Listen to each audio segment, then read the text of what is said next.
মজনু কাইফা হালুকা। পৃষ্ঠা ২৬ এর বাকি অংশ। নিম্নে প্রদত্ত সংখ্যাদ্বয়ের মধ্যে কোনটি অন্যটির ডানে অবস্থিত তা সংখ্যারেখায় দেখো।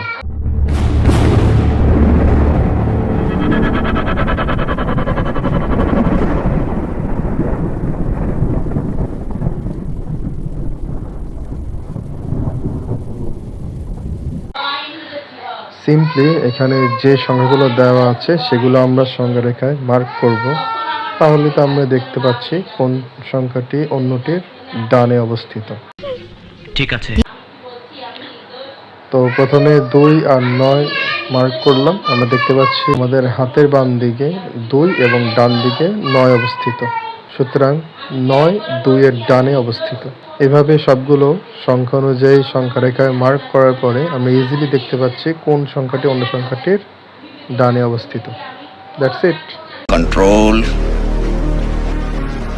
Control. Next level study. Subscribe, share, and give a thumbs up.